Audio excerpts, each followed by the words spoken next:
So that was the issue on Brexit. Let's talk to Ian Lavery from the Labour Party, Deputy Co-ordinator of the campaign.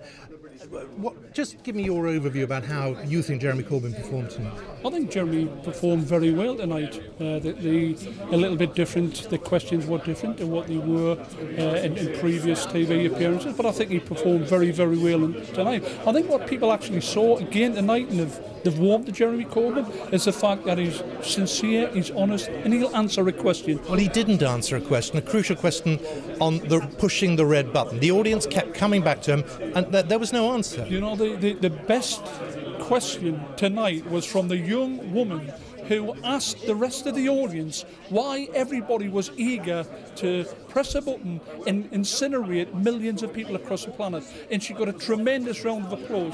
And I think that was the best question asked tonight. In terms of the money, the question, is this your manifesto? Is it a letter to Santa Claus? How do you think that was dealt with? Well, I think the fact of the matter is we're the only party that have got a manifesto with pledges which are fully costed and fully funded. We're the only ones that have itemised everything out very, very clearly, very, very critically, and that's what the general public want. They wanted to see the fact that we could afford and we would look towards the manifesto fully costed, and that's not what these guys have done. They've come up with a manifesto which has already been shredded. Ours is there and it will stand the test of time. When you said these guys, you were pointing at Boris Johnson, who joins us now. Good evening. I have to say, I thought that was an absolutely fascinating and eye-opening debate, and I congratulate the BBC on putting it on, because what it showed was that there's one candidate, Theresa May, who's overwhelmingly prime ministerial, who has a plan. She answered all the questions clearly and succinctly. She got to the point. Jeremy Corbyn, I'm afraid, did not answer any question on the public sector and public pay cuts. The nurses' wages never answered a single question. Jeremy Corbyn. When the nurse asked her, why are we getting 1%? No, on the contrary. I thought she was very clear. She made it absolutely clear that we are investing another £8 billion on top of our original plans into the NHS by 2020. But she also made clear. Where will the £8 billion come from? Because she hasn't. She will not answer the question about the £8 billion. There is no magic Where's the money coming from? There is no magic money tree. Where's the money coming from? And I think that is a question that you might well ask this Labour chap. I'll tell you what, I'll ask the question you're asking, then I'm going to ask Boris. So where is the money coming from? The money will come from the proceeds of growth, which will be driven by the robust British economy, and the risk is that that economy will tank and be shredded by Labour proposals, which you've heard tonight and seen in their manifesto, to whack up taxes on British businesses. You heard that.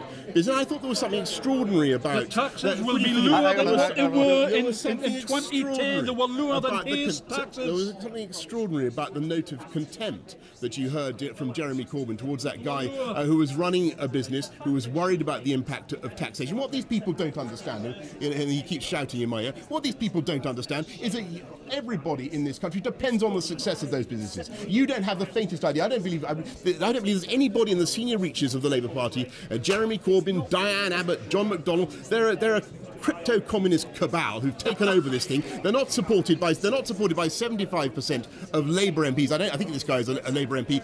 But he's one of the very few who actually supports Jeremy Corbyn, if he is. And that is because they have a range of views that date back to the 1970s that would take this country backwards and are not right for Britain today. I thought Theresa May sketched out a powerful vision of how she wants to make the most of Brexit, to take our country forward. She sees the opportunities. She's full of optimism about what can be achieved, and that is the spirit in which it should be approached. Now, I'll make one final point about Jeremy Corbyn, because the most chilling thing of all was that this is a guy who is volunteering, who's standing to be Prime Minister on June the 8th.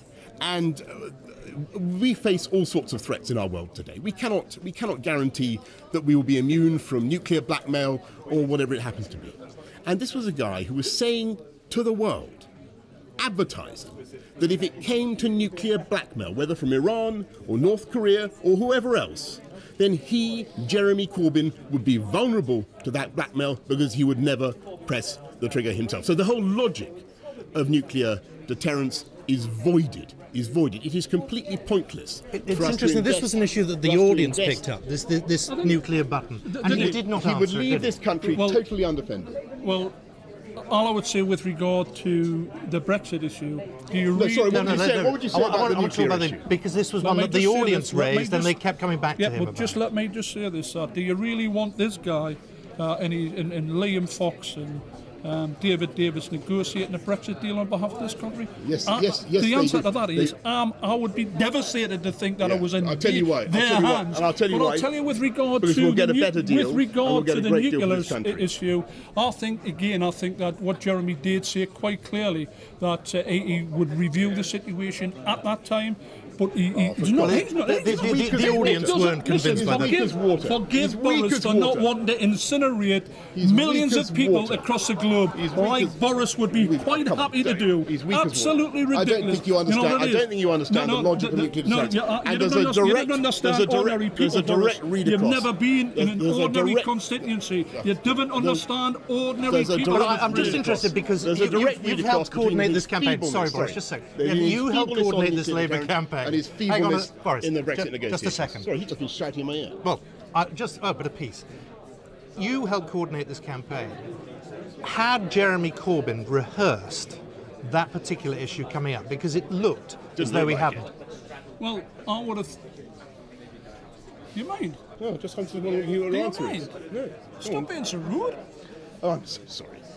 Jeremy Corbyn, like any politician worth his salt, on a big evening like this, would discuss all the issues that would be likely to be discussed. So the answer to that is, of course, he'll have discussed everything and he'll have prepared properly, because that's the type of individual he is. And Boris, we should point out. Hang on. We should point out that the biggest cheer of the evening went to the lady who said, "Why are we talking about nuclear annihilation?" Absolutely.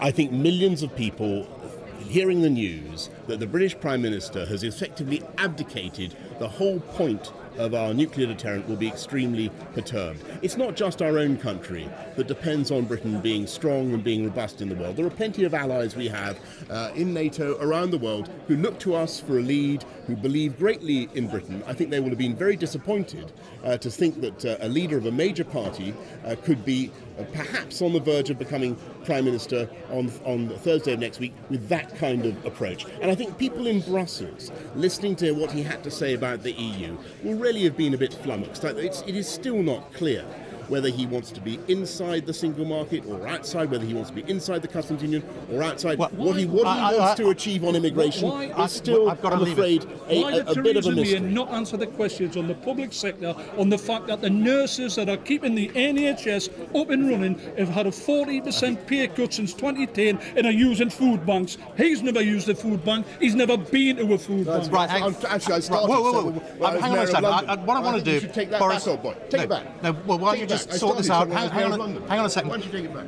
I just want to hear. You just pointed in my face. I want to hear from. Let's hear from Jeremy Corbyn. This is what he had to say about that nuclear deterrent.